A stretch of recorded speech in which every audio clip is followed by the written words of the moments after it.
Sige po, tayo po ay dadako na sa ating sinasabi nating mensahe sa sa umagang ito, na tunay nga na ang pagpapala ng Panginoon ay patuloy na sumaatin. Sige, pakibatin muna ang inyong mga nasa likod, sa harap at sa inyong mga tagilidan. Yan. Kumusta kayo? Nawa ay nasa mabuti kayong kalagayan, ang malayo sa sakit at karamdaman, maging sa ating mga nakapakinig, sa ating online, nakanunood sa ating social platform. Purihin po ang Diyos. Nawa ay nasa mabuti kayong kalagayan at nawa pagpalain po kayo ng Diyos na buhay. Sa umagang ito, pagtatalakayin po natin ang trust in God. Doon sa nabasa natin sa Jeremiah chapter 17 verse 7 until 8, na pamagatan nating mapalad ang nagtitiwala sa Panginoon. Blessed is the one who trusts in the Lord.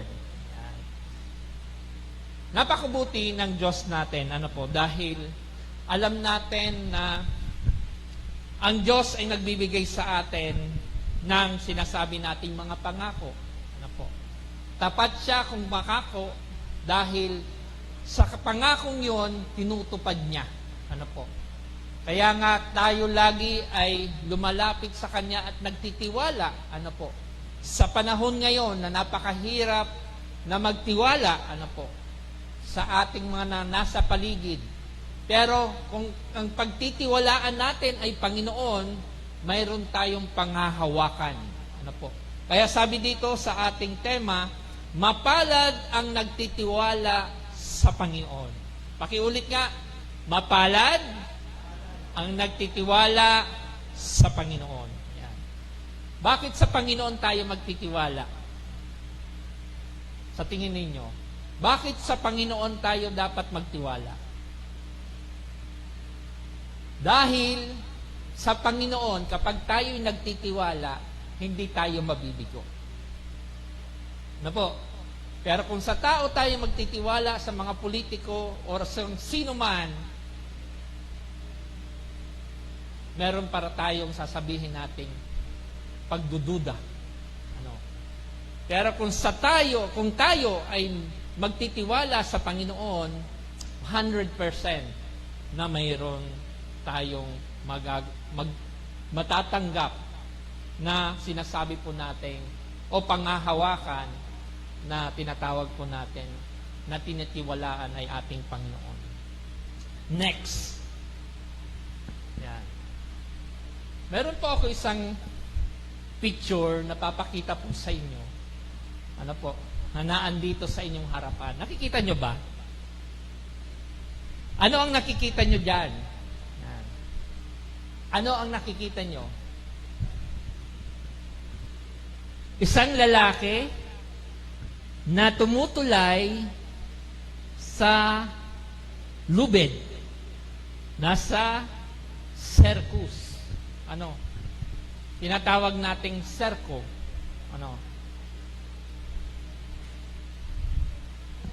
So ngayon, bigyan natin siya ng isang kwento bago ako magsimula. Noong unang panahon, may isang serkero, At itong serkerong ito ay napaka-professional sa kanyang mga palabas. At sa kanyang palabas, inilalatag niya ang isang tali o dalawang tali sa magkabilang dulo. At sa kanyang pagpapalabas, lahat hinahangaan ng mga tao ang kanyang performance. Lahat ng tao na nakatingin sa kanya, ay hinahangaan siya dahil siya ay napakagaling at dalubhasa. Doon sa lubid na yon, na magkabilang dulo, ang lalim niya ay napakataas. At doon sa ilalim niya ay merong mga bababangis na buwaya. Pag nahulog siya, lalapain siya. Sa madaling salita, siya ay nagpapalabas lagi ng ganitong show o palabas doon sa pagtutulak ng isang kariton doon sa lubid. Nabalansi niya kung paano tumawid. At itong serkerong ito ay napasabi, naniniwala ba kayo na ako'y makakatawid mula dito hanggang doon sa dulo? Ang sabi ng mga tao, oo, naniniwala kami at ang galing mo dahil ikaw ay talagang nakakatawid. At sinubukan nga ng itong serkero na tumawid hanggang doon sa dulo. Hanggang makarating siya doon sa dulo ay nagsigpalakpakan ang mga tao. Woo! Hey, ang galing mo! At nung makarating siya doon sa dulo, muli niyang tinanong ang mga tao. Sabi niya, naniniwala ba kayong muli na ako ay makakarating doon, muli doon sa dulo? Natulak-tulak ang karitong ito. Ang sabi ng karamihan, oo, naniniwala kami dahil nagawa mo na. Ang sabi niya, kung ganon, kung naniniwala kayo na magagawa ko ang pagtawid muli sa kabila, sino sa inyo ang gustong sumakay? At nanahimik ang lahat ng tao. Walang gustong mag-volunteer sa kanyang panawagan. Walang gustong sumama sa kanya.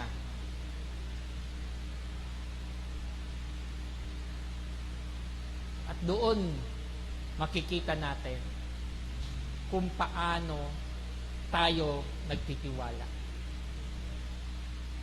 Anong aral ang gustong iparating sa atin ng serkerong ito? Sa buhay po natin, masasabi nating madaling sabihin nagniniwala ako sa Panginoon. Nagtitiwala ako sa Panginoon.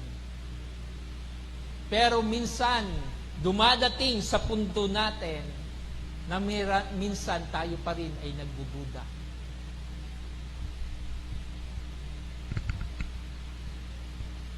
Yung para bang may Diyos ka, pero pagdating ng panahon at pagsubok, duda ka na ngayon.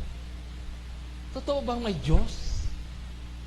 Totoo bang si Kristo ay talagang tunay na nagbibigay ng pangako? Ganon din tayo kuminsan. Pag tinanong tayo ng isang serkero, sinong gusto na sumakay doon sa kariton? Ganon ang buhay natin. Ayaw nating ibigay yung ating sarili at pagtitiwala sa Diyos. Gusto natin tayo pa rin ang masunod sa gusto natin. Hindi natin binibigay lahat para sa Diyos o isuko kung anong dapat sa Diyos. Kaya pag-aaralan natin ngayon, anong mga pamamaraan na kailangan ng tao para tayo ay magkaroon ng kabuuang pagtitiwala sa Diyos. Amen ba? Dahil sa buhay natin ngayon, kailangan natin ng pagtitiwala sa Diyos. Yun po sa government, hindi natin alam kung ano na ang magiging mangyayari sa ating government. Pero nagtitiwala tayo sa gagawin ng Panginoon. Dahil makapangyarihan ng Diyos. Kung sa tao ay imposible, sa Diyos ay posible. Tandaan natin. So ano bang ibig sabihin ng pagtitiwala? Ang pagtitiwala daw ay ang buong pananalig. Ano po? Sabi doon, ay ang buong pananalig at pag-asa sa Diyos na nagpapasakop sa kanyang kalooban. Ito daw yung taong nagpapasakop sa kanyang kalooban at naniniwala sa kanyang mga pangako. Yun ang pagtitiwala. Na isinusuko ang sarili at naniniwala sa kanyang mga pangako. Ganon ang definasyon ng pagtitiwala. Sa buhay natin ngayon, paano mo pinagtitiwalaan ang Diyos sa mga nangyayari sa buhay? Paano mo siya pinapahalagahan? Paano mo pinapahalagahan ang Diyos sa iyong pagtitiwala? Kaya pag-aaralan natin yan. Una, anong pamamaraan para talagang makita mo na ikaw ay nagtitiwala sa Diyos? Una, pagsuko ng buhay sa Diyos. Ang pagsuko ay napakahirap. Tandaan natin yan. Ito ay isang personal at spiritual na desisyon na nagpapakita ng buong pagtitiwala natin sa kanyang mga plano. Bakit? Dahil alam natin, kapag sinuko natin yung ating buhay, ano po, mayroon tayong kapayapaan. Kaya doon sa mga bagay na kailangan po natin gawin, tulad ng pagsuko ng buhay sa Diyos, ang kailangan natin, una, pagsisisi sa mga kasalanan. Dahil ito yung bagay na kailangan, ilapit sa Panginoon, yung paghihingi ng tawad at pagtalikod sa mga maling gawa o gawi. Di ba? Kasi alam natin na kapag ang pagsisisi ng ating mga kasalanan at tapat na pagsisisi sa Diyos, tayo po ay lalong napapalapit sa Diyos. Kaya yun nung nakalipas na 5 days prayer and fasting natin, lalo tayong tumitibay dahil napapalapit tayo sa Diyos.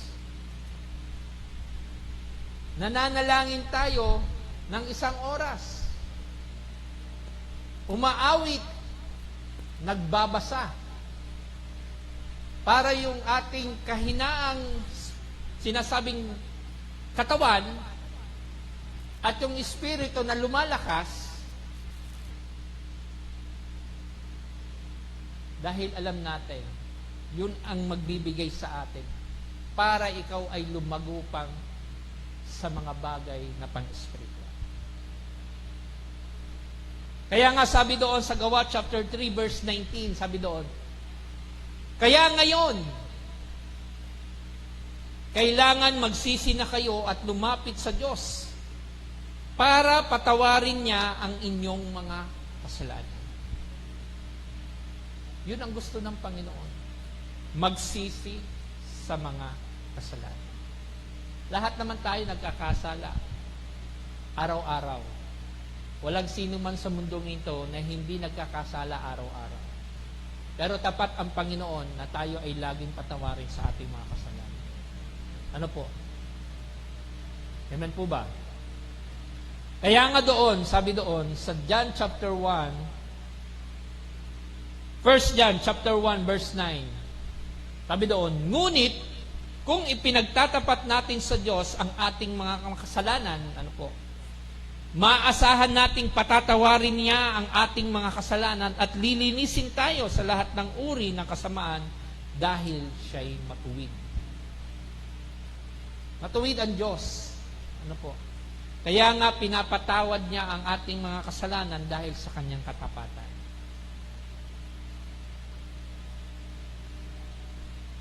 Pangalawa, pamamaraan. pagtanggap kay Jesucristo bilang Panginoon at tagapagligtas. Marami sa atin ngayon, tinatanggap si Kristo. Ano po? Pero, minsan, hindi nila tinatanggap as a Savior. Ang iba, tinatanggap lang nila bilang propeta, bilang tao, pero ang sabi doon, kailangan tanggapin ang ating Panginoon bilang Panginoon at tagapagligtas. Bakit? Siya ang gumawa ng lahat eh. Siya ang nagbigay sa atin ng tunay na kaligtasan na kahit anumang ginawa mo, kasalanan, ay kanya niyang patawarin.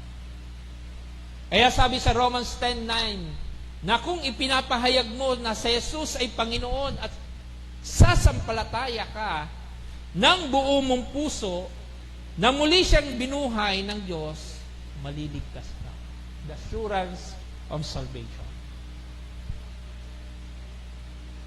Wala kung ano-ano man. Diba? Manampalataya ka lang sa Diyos. Yun lang ang gusto niyang requirements. At sumunod sa kanyang mga utos. Maliligtas ka. In Romans chapter 10, verse 9. Ano pa? Ang sabi doon sa John chapter 1, verse 12. Ngunit ang lahat ng tumanggap at sumampalataya sa Kanya ay binigyan niya ng karapatang maging anak ng Diyos. Pag tinatanggap natin ang ating Panginoon Jesus bilang Panginoon at tagapagligtas, binibigyan niya tayo ng privilege na maging anak ng Diyos.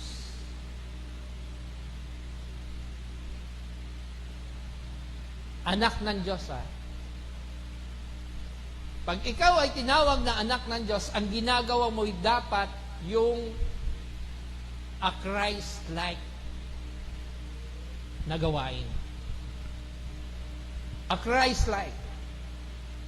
Yung maka-Diyos na gawain na sinusundan mo lagi ang yapak ng Panginoon. Mahirap man pero pinagsisikapan. Sa buhay natin sa mundo, hindi sabihin po natin na ang pagsunod ay napakahirap.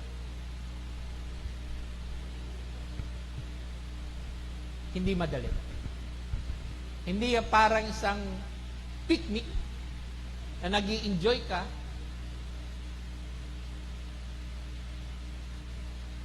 Sa pagsunod sa Panginoon ay parang isang stepping stone that there's a lot of obstacle na kailangan mong pagtagumpayan. Ano po? Kaya sabi doon, lahat ng tumanggap at sumampalataya ay binigyan niyang karapatang maging anak ng Diyos. Amen po ba? Sumunod. Pagsunod sa kalooban ng Diyos. Ang pagsuko ng buhay sa Diyos ay pagsunod sa kalooban ng Diyos. Pag sinusuko mo ang iyong sarili para sa Panginoon, kailangan mayroon kang pagsunod. Hindi pwedeng tumanggap ka ngayon, hahayaan mo lang. Kailangan mayroon kang pagsunod. Paano ka lalago sa iyong spiritual na buhay kung walang pagsunod?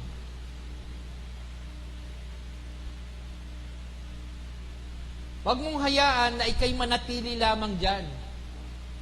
Dapat mayroon ka ding pagsisikap para, natulungan ka ng Panginoon na ikaw ay lumago.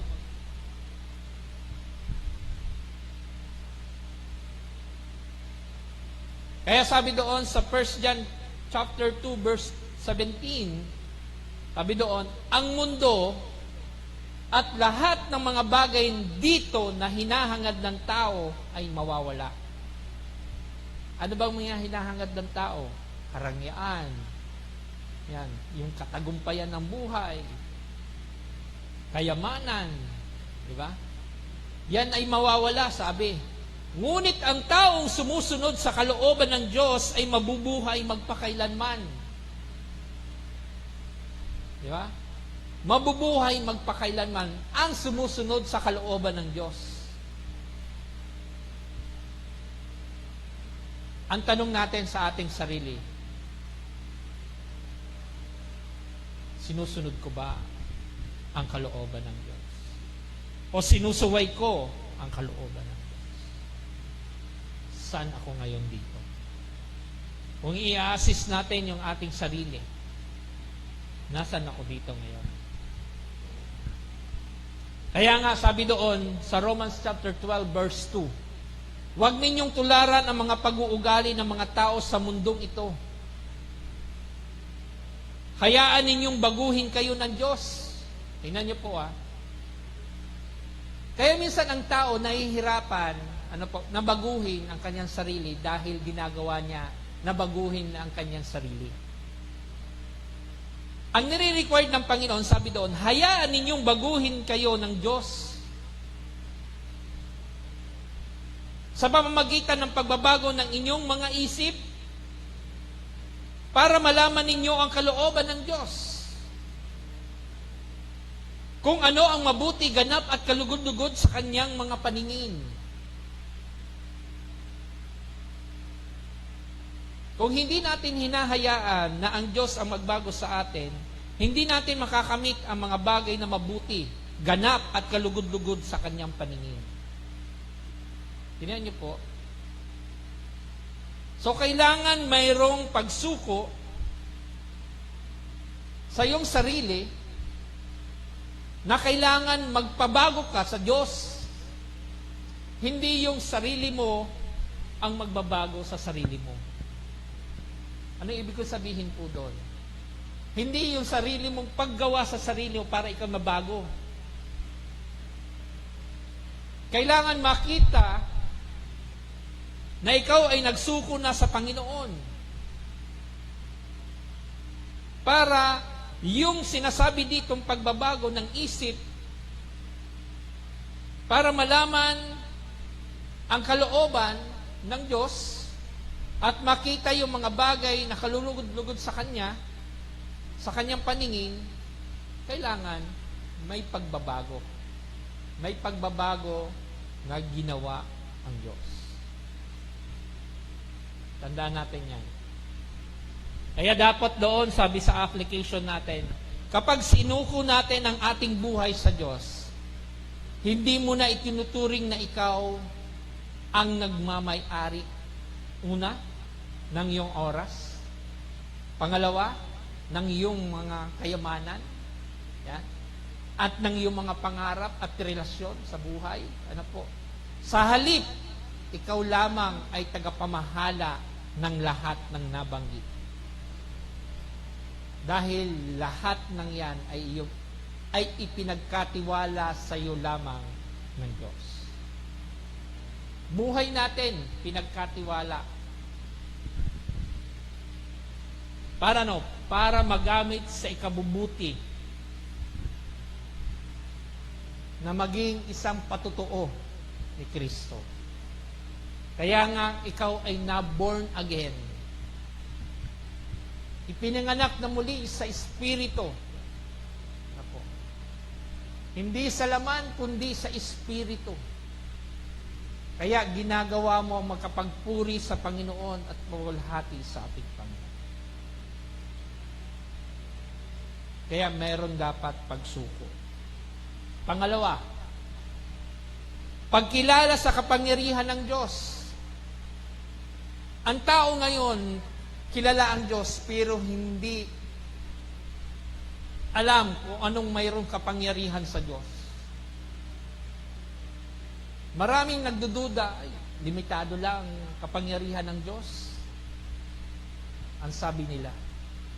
Pero maling-mali po sila. Dahil ang kapangyarihan ng Diyos ay tunay from simula hanggang wakas. Hanggang sa kanyang pagbabalik, mararanasan natin yung kapangyarihan ng Diyos. Paano natin makikilala yung kapangyarihan ng Diyos? Una, sa Kanyang salita. Sa pagbabasa po natin, ng salita ng Diyos, nakikita natin yung pagkilos ng Kanyang salita sa buhay natin. Mayroong pagbabago. Mayroong transformation. Kaya dito, una, sa Kanyang salita. Ang Kanyang salita ay ang Biblia. Habang tayo'y nagpapatuloy ng pag-aaral at pagbabasa ng Biblia, nakikilala natin ang Kanyang pagkilos, ng Kanyang pagka-Diyos, ng Kanyang kapangyarihan, ng Kanyang katapatan sa bawat isa sa atin. Ganon makapangyarihan ang salita ng Diyos. Ang Biblia, ay may 5 sinasabi po nating interaction o pinag-uugnayan. Una-una, meditate. Paano natin isinasabulay-bulay ang salita ng Diyos? Paano? Nagbabasa lang ba tayo? At hindi na natin i-meditate ang mga bagay-bagay na salita ng Diyos? Pangalawa, patuloy ba tayong nagme-memorize ng verse? Or hanggang doon lang tayo sa John 3:16 na alam lang natin. Hanggang ngayon, ilang taon ka na, John 3:16 pa rin ang alam mo. Pangatlo, lagi ba tayo nag-aaral ng salita ng Diyos?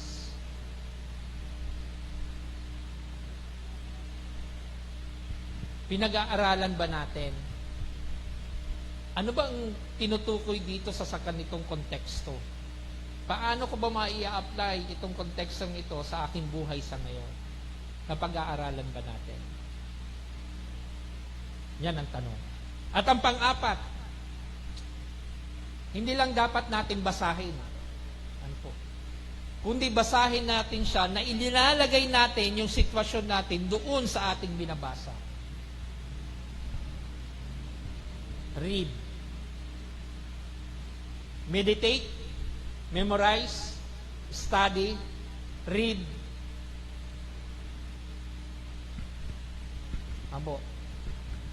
At ang panghuli, hear. Pakikinig. Ang sabi nga doon, di ba? Faith comes from hearing and hearing the Word of God. Ang pananampalataya ay magmumula sa pakikinig at pakikinig ng salita ng Diyos. Kapag hindi tayo nakikinig ng salita ng Diyos, paano lalago ang iyong pananampalataya? Yan ang 5 sinasawag nating pakikipag-ugnayan. Pamamaraan ng pakikipag-ugnayan sa salita ng Diyos. Sabi sa Hebrew chapter 4 verse 12, ang salita ng Diyos ay buhay at mabisa. Alive. Mabisa. Mas matalas kaysa alinmang tabak na sa magkabilay may talim. Bakit? Sabi doon, dahil ito'y tumatagos maging sa kaibuturan ng kaluluwa at espiritu ng mga kasukasuan at buto at nakakaalam ng mga naiisip at binabalak ng puso. Tingnan niyo po, itong salitang ito, kung iisipin mo, napakasimple lang sa paningin ng iba. Pero sa ating mga mananampalataya ay mayroon pala itong tibay sa isang Kristiyano. Na sinasabi doon na matalas kaysa alinman tabak na magkabilay talim. Na pumapasok o tumatagos sa kaibuturan ng kaluluwa at espiritu. Ang literal na tabak, ano po, pag iyong sinibak,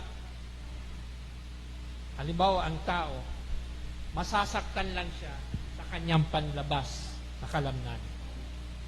Pero ang salita ng Diyos, tumatagos sa kaluluwa at espiritu. Tignan niyo po, ano? Anong ibig po sabihin doon? Ang salita ng Diyos ay nagbibigay buhay sa tao na nagpapabago sa kanyang kaluluwa at espiritu. Kaya sinabi siyang tabak. Diba ba? Magkabilang talim.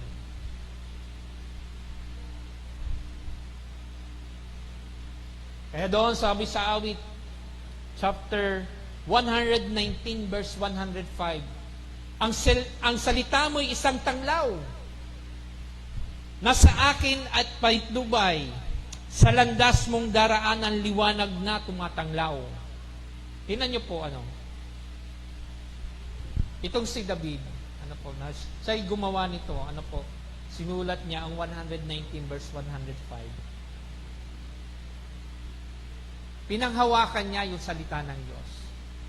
At doon sa salitang yun, ng Diyos, ano po, at pangako ng Diyos, ito'y naging tanglaw o naging gabay niya sa landas ng kanyang daraan. Kaya kung ang landas natin ay madilim, kailangan natin ng ilaw. Na siya magbibigay ng kaliwanagan sa atin, sa ating mga karinlan, sa buhay natin sa mundo. Ano pa? Panalangin. Ang panalangin ay isang pamamaraan para tayo ay makipag-usap sa Diyos. Bakit? Dahil ito ay mahalaga sa mga taong tulad natin na tayo ay dapat may isang pamamaraan na makipag-usap sa Diyos. Sa ating Ama nga sa langit. Tayo na naandito ngayon sa mundong ito, lahat tayo ay mapaparam. Alam niyo po ng papaparam? Mawawala sa mundong ito. Pero bago tayo maparam sa mundong ito, kailangan mayroon kang pakikiusap sa Diyos. At yung tinatawag dito na panalangin. Ang panalangin ay isang pamamaraan ng pakikipag-interaction sa Diyos. Communication sa Diyos. Di ba? Kapag nananalangin tayo ng may pananampalataya, nakikita natin ang pagkilos ng Diyos at ang kanyang pagtugon sa ating mga panalangin. Mahalaga ba ang pananalangin? Kung wala tayong pananalangin, paano ka makikipag-usap sa Diyos? Diba? So, kailangan mayroong pananalangin. Kaya nga, sabi doon sa Jeremiah chapter 33:3, call unto me. Sabi doon, kung mananalangin ka sa akin, tutugunin kita. It's a condition. Sabi niya, kung mananalangin ka sa akin, sabi kay Jeremiah, kung mananalangin ka sa akin, tutugunin kita. At ipapahayag ko sa iyo ang mga bagay na dakila. Kung hindi ka marunong manalangin, paano mo mararanasan yung sabi doon na mga bagay na dakila at hiwaga? Diba? Hindi mo malalaman ang patungkol sa langit. Hindi mo malalaman ang mga benepisyong pinagkakaloob ng Panginoon sa kanyang tapat na mga anak. Kung hindi ka marunong manalangin. Paano mo mararanasan ang mga bagay na yon? Kaya nga, sabi doon kay Jeremiah, di ba? Kung mananalangin ka sa akin, tutugunin kita. at ipapahayag ko sa iyo ang mga bagay na dakila at hiwaga na hindi mo pa nalalaman. Yung signs and wonder ng Panginoon ay ipaparanas sa iyo kung ikaw ay mananalangin. Kaya nga kondisyon eh.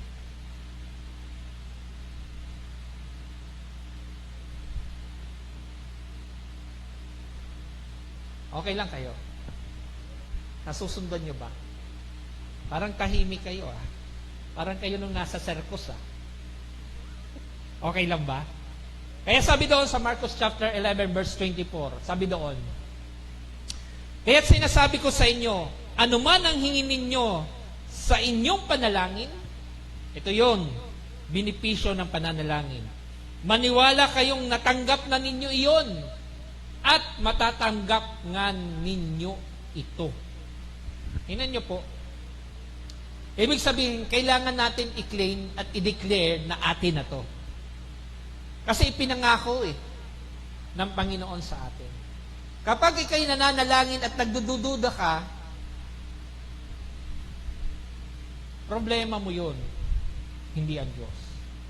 May problema sa'yo. Kaya nga tayo nananalangin para bigyan tayo ng awa ng Panginoon at habag ng Panginoon. Para lahat ng ating panalangin na anumang hingin natin sa Panginoon, maniwala tayong tinanggap na natin. Kasi ang sabi niya dito, maniwala kayong tinanggap na ninyo iyon. At matatanggap nga ninyo ito. Diba? Tingnan niyo doon.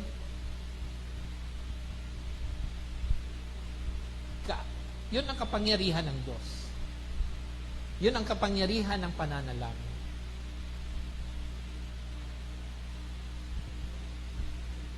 Ole, sa pananampalataya, isa pa.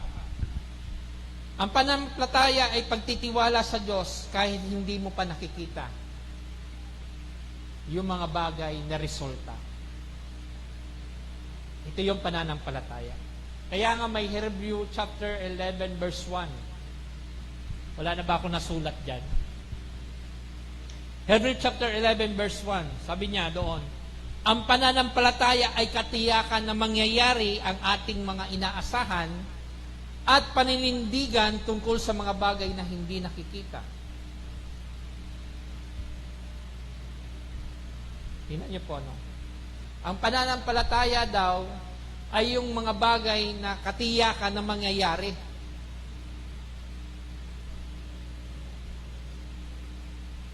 Na ating iniasahan.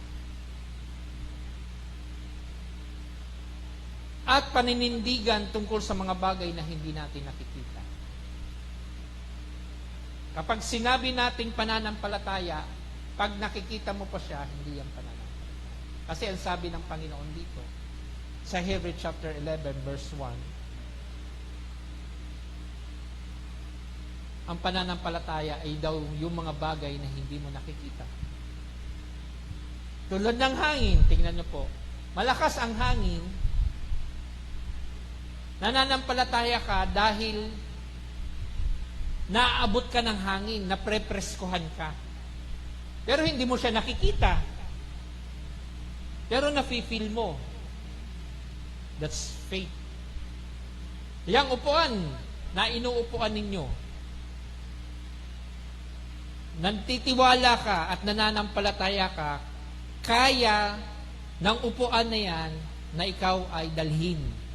Kasi kung hindi, babagsak ka sa kinaupuan. Diba? Ganun ang pananampalataya. Sabi doon sa Hebrew chapter 12 verse 2, ituon natin ang ating Panginoon kay Jesus Christ. Fix your eyes to Jesus, the author and the finisher of our faith. Yan ang ating Diyos. Ang siyang author ng pananampalataya ay ang ating Panginoong Jesus. Kaya ituon natin sa Diyos ang ating pananampalataya. Kaya doon sabi sa Hebrew chapter 11 verse 6, at kung walang pananampalataya, ito daw ha, kung tayo daw walang pananampalataya, ay hindi maaaring kalugod-lugod sa Kanya sapagkat ang lumalapit sa Diyos ay dapat sumasampalatayang may Diyos. At siya ang nagbibigay ganti sa mga Kanya'y nagsisihanap. Kaya pala mahalaga ang pananampalataya. Kasi sabi dito, kung walang pananampalataya, hindi maaring kalugod-lugod sa Kanya. Di ba? Kaya sabi doon sa 1 John chapter 5 verse 4, sapagkat napapagtagumpayan ng mga anak ng Diyos ang sanlibutan at nagtatagumpay tayo sa pamamagitan ng pananampalataya.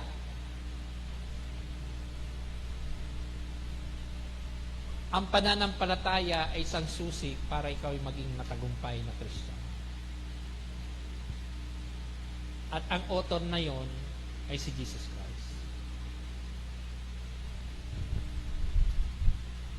In our application, para makilala natin o maranasan natin ang kapangyarihan ng Diyos, kailangan nating isabuhay ang tinatawag na aktibong pagtitiwala at pagpapakumbaba.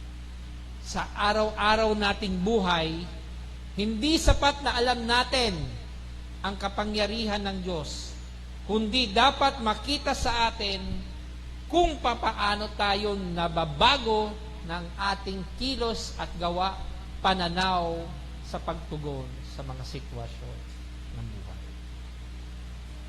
Kaya kailangan nating makita at makilala kung gaano makapangyarihan ang ating Diyos. At ang panghuli, pinapanatili ang katatagan kahit may pagsubok. Sa buhay natin ngayon, marami na kapag ang tao ay dumaranas ng pagsubok, umaayaw. Tumitigil ang buhay. So, anong ibig sabihin ng pinapanatili? Ito po ay nangangahulugan ng pagbibigay ng patuloy na pagpapatibay, pagpapatatag, na hindi madaling sumuko sa gitna ng hamon ng buhay. Ano po? Sa anong pamamaraan? Para ikaw mapanatili sa katatagan kahit may pagsubok. Una, sa pagiging kontento. Yan. Paano makakatulong yung ganitong sitwasyon? Minsan, kailangan nating iwasan yung mga bagay na parang sobra sa ating mga buhay, na hinahangad sa ating buhay. Dapat ang tao ay maging isang tinatawag nating mayroong pagkakakontentuhan sa kanyang buhay. Na laging dapat nakatingin lamang kung ano ang dapat mayroon sa kanya. Na yun lamang yung kaya niya. Hindi yung mga bagay na parang sobra na hindi mo naman afford. Diba? Minsan nawawala sa buhay natin yung sinasabi po nating pagtitiwala sa sarili.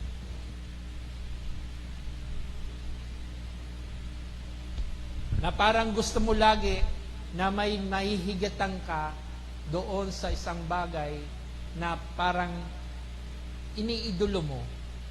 Na parang gusto mo mas higit ka pa doon sa iniidolo mo. Kaya dapat marunong tayong makontento kung anong meron tayo. In Philippians chapter 4 verse 11 to 13, ang sabi doon,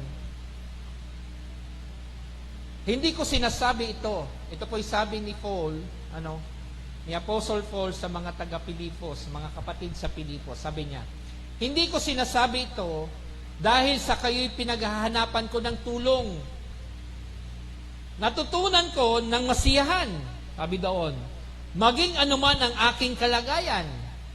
Alam ko kung papaano maghikahos Alam ko rin kung papaano managana.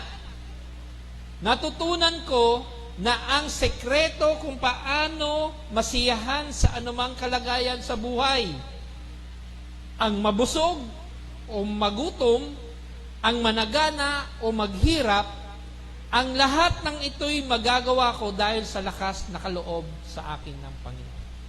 So, ibig sabihin, di ba? Doon sa Philippians chapter 10, 4:13, I can do all things through Christ who give me strength, sabi ni Paul. Mapapagtagumpayan ko lang ito dahil sa tulong at awa ng Panginoon. Yung kalakasan, yung pagkawalan, sabi ni Paul, yung kasaganaan, nararanasan ko yan. Pero marunong akong makontento. Yun ang gustong pahating ni Paul sa mga taga-Pilipos. Maging sa atin din, pabuhay natin ngayon. Kung anong mayroon tayo, kailangan mayroon tayong contentment sa buhay natin. Ano pa? Sa pagbabago ng pananaw sa pagsubok, tingnan natin ito bilang aral. Tingnan natin to. Meron pa akong sinulat dito, sabi ko.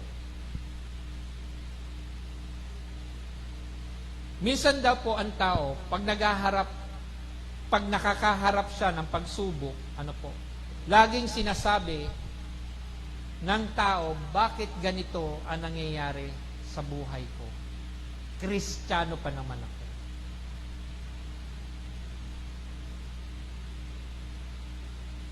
Ganyan ang lagi nating sinasabi kung minsan.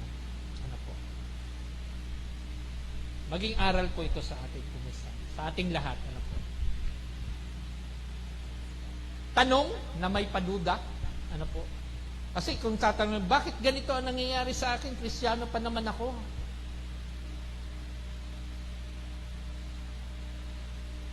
Pag dumaraan tayo sa pagsubok, ito minsan tinatanong natin sa sarili natin. At tinatanong natin sa Diyos. At ito ang tanong pa minsan, bakit hindi na lang natin sabihin na ganito? Lord, ano po ba ang nais mo na ituro sa akin sa sitwasyong ito? Parehong tanong, pero magkaiba ang pamamaraan ng pag-uugnayan. Yung isa may pagdududa, yung isa may pagtawag natin na sinasabi na ibinibigay mo sa Diyos ano man yung kahinatnan. May positive outcome kang hinihintay. Kasi sabi doon, Lord, ano ba ang nais mo na itinuturo sa akin sa ngayon ito? Sa sitwasyon ito. Huwag tayo na magtanong lagi, Lord, Kristiyano pa naman ako, bakit ganito? Puro pagsubok sa buhay ang nararanasan ko. Maging aral sa atin yung mga tanong niyo. Kaya nga sabi doon sa Romans chapter 8 verse 18, para sa akin, sabi doon ni Paul, ang pagtitiis natin sa kasalukuyan ay hindi maihambing sa kalwalhatiang ipapahayag sa atin balang araw. Bakit? Napakahalaga ng ginagawa ng Panginoon sa buhay natin. Maiksi lang ang pagtitiis. Pero yung haba ng habang buhay, ay makakamtan natin kapag tayo po ay naging isang matagumpay sa mga pagsubok na dumadaan sa buhay. In Santiago chapter 1 verse 2 to 6, ito ang sabi ni Paul sa mga taga Santiago.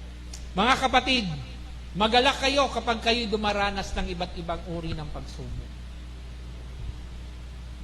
Pastor, grabe, paano ka magagalak kung puro pagsubok ang dumadating sa buhay ng tao?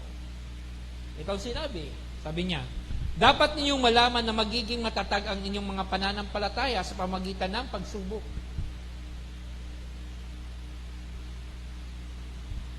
So ito yung point dito kung bakit dumaranas ang tao ng mga iba't ibang uri ng pagsubok.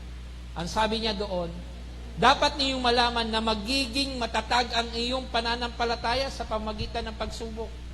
So pagpapatatag daw ng pananampalataya. Kaya tayo sinusubok. Ano po? At dapat kayong magpakatatag hanggang wakas upang kayo'y maging ganap at walang pagkukulang. Ngunit kung ang sino man sa inyo ay kulang sa karunungan, humingi sa Diyos at siya'y bibigyan, sapagkat ang Diyos ay nagbibigay ng sagana at hindi manunumbat. Subalit ang humihingi ay dapat magtiwala sa Diyos at huwag mag-aalinlangan, sapagkat ang pag-aalinlangan ay parang alon sa dagat na tinataboy ng hangin kahit saan.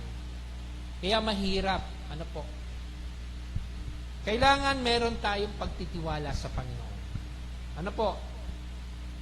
Kaya sabi doon sa Santiago chapter 1 verse 12, pinagpapala ang taong nananatiling tapat sa kabila ng pagsubok, sapagkat matapos niyang malampasan ng pagsubok, tatanggap siya ng gantimpala ng buhay na ipinangako ng Panginoon sa mga umiibig sa Kanya.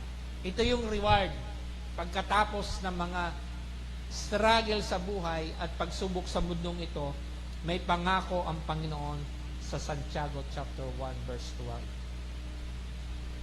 12. Anong aplikasyon natin dito? Ang sabi dito, ang pagsubok ay dumarating ng biglaan na hindi natin naiiwasan. Ano po? Naiwasan ba ang pagsubok? Sa tingin po ninyo? O hindi? Hindi. At ang mga uri ng pagsubok ay hindi isa lamang dahil iba-iba ito. May pagsubok sa pananalapi, may pagsubok sa kalusugan, may pagsubok sa pamilya, sa karir, sa pag-aaral, at marami pang iba. Kahit pinaparanas ng mundo sa atin ang mga pagsubok na ito, meron naman tayong pinangahawakan na pangako ng Diyos sa atin na maging manatiling matatag pag tayo'y dumadaan sa pagsubok. Amen ba? Lahat ng yan ay kailangan natin pagtagumpayan. Dahil walang tao, walang mananampalataya, na hindi mananagumpay. Pag dumaan tayo sa pagsubok, kailangan nating maging matagumpay o mananagumpay na Kristiyano. In conclusion, sabi po dito, bilang pagtatapos, ang pagpili ng magtitiwala sa Diyos o magtiwala sa Diyos ay isang desisyon na nagdadala sa atin sa tunay na kapayapaan. Kung ang iyong pakiramdam sa ngayon ay parang nasa gitna ka ng isang matinding tagtuyot, ito man ay sa pamilya, kalusugan, pananalapi, huwag kang matakot, kapatid. Dahil pwede nating hingin sa Panginoon na tayo ay tulungan patungo sa tubig ng buhay dahil siya ay tinatawag nating the living water. Bukal ng buhay na sinasabi doon sa John chapter 4, 13 to 14. Na ang pangako ng Diyos sa Jeremiah chapter 17, 7 to 8, sa atin ay tapat. Hindi niya hahayaan na ang kanyang mga anak ay mapahamak. Hinihintay lang niya na tayo ay sumuko ng ating sarili para mapanatili tayong matatag at hindi pinanghihinaan ng loob sa anumang hamon ng buhay dito sa mundo. Amen po ba? Parang seryosong-seryoso kayo. At tahimik kayo. Nakikinig kayo. Tandaan natin, ang buhay natin sa mundong ito ay puno ng mga struggle sa buhay. Ang tanong, bilang Kristiyano, paano ka ngayon magtatagumpay sa lahat ng pagsubok ng buhay? na ibinibigay ng mundo. Para pagdating ng panahon, nang dumating na ang ating Panginoon Diyos, ang mayroong gantimpalang matatanggap mo dahil sa mga pagsubok na napagtagumpayan. Naging matatag ka ba? O naging mahina ka? O naging marupok? Diba? So sana sa ating tema sa oras na to, na sinasabi doon, mapalad ang nagtitiwala sa Panginoon. Blessed is the one who trusts in the Lord.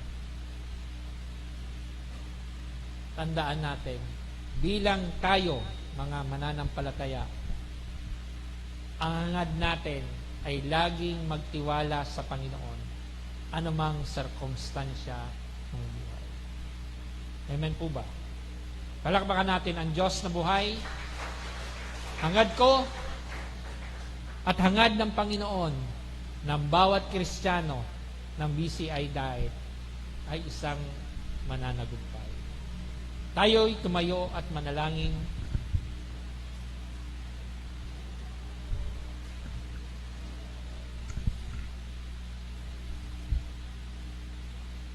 Sa buhay natin, mga kapatid,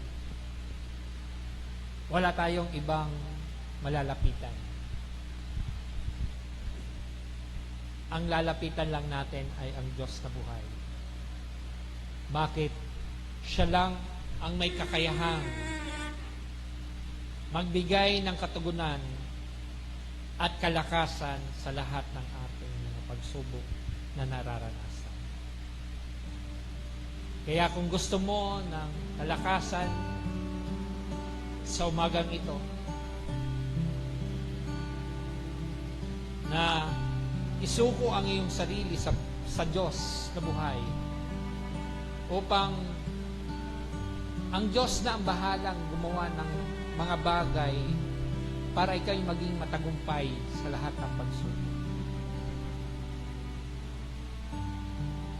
Gawin natin ang panalangin.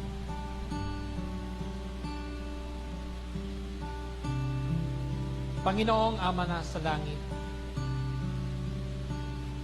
nagpupuri kami sa iyong kadakilaan at kaluwalhatian. Patawarin mo kami sa aming mga pagkakasala na nagawa namin, Panginoon, noon, ngayon at magpakailanman. Sa pagkakataong ito, Panginoon, umaasa kami na kami iyong bibigyan ng lakas, ng talino, sa mga bagay, o Diyos, na aming hinaharap, upang mapagtagumpayan ang lahat ng mga pagsubok na ibinibigay ng mundo sa amin. Sa araw na ito, isinusuko ko po, Panginoon, ang aking sarili.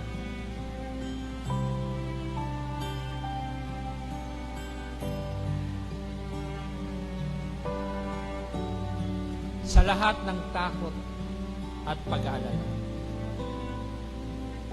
Tulungan mo po akong panghawakan ang iyong mga pangako. Kung ang mga buhay po namin ay dumaranas ng anumang mga uri ng pagsubok sa buhay, patatagin mo po, Panginoon, ang aming mga sarili, ang aming pananampalataya, na huwag kami manghinaan ng loob. Salamat po, Panginoon, dahil pinaalalahanan mo po kami sa iyong salita na ang tunay na kaligayahan, kapayapaan at pagpapala ay masusumpungan lamang sa iyong pangalan. na ang buong pagtitiwala, katatagan, ay sa iyo nagmula. Pakaingatan niyo po kami, Panginoon, sa bawat araw ng aming paglakad sa mundo ito. At sa buong linggong ito, Panginoon, at sa mga darating pa, na kung kami, Panginoon, makasumpong, O Lord God, na mga pagsubok sa buhay, Panginoon, ay nariyan ka upang kami alalayan. Nawa, patuloy kaming makasumpong, Panginoon, ng iyong biyaya at habag. Patuloy mo kaming pagkaisahin, pag-alabin, Panginoon, sa aming mga pananampalataya sa iyo. Na makamtanagi namin, Panginoon, na mayroong pag-asa sa iyo lagi, Panginoon. Na hindi kami umasa sa aming sarili lamang, Panginoon, kundi sa iyong wagas na kapangyarihan. Salamat po, Panginoon. Salamat, Jesus. Taglayin po nawa namin, Panginoon, ang iyong biyaya at katapatan sa amin. At kalakasan at tagumpay na nagmumula sa iyo. Upang sa aming paglakad, Panginoon, sa mundong ito, ay makamtan namin ang katagumpayan na nagmumula sa iyo. Maraming salamat po, Panginoon. Sa iyo po namin binabalik ang lahat ng kapurihan, lahat ng karangalan, lahat ng pagdakila sa pamagitan lamang ng iyong anak na si Jesus na aming Panginoon ang kakabagtitas sa gabay at patnubay ng iyong banal na Espiritu. Ang lahat ng pinatagumpay ng Diyos ay sumigaw ng Amen. Amen. Amen. Amen. Purihin po ang Diyos, dakilain ka, Panginoon. To God be all the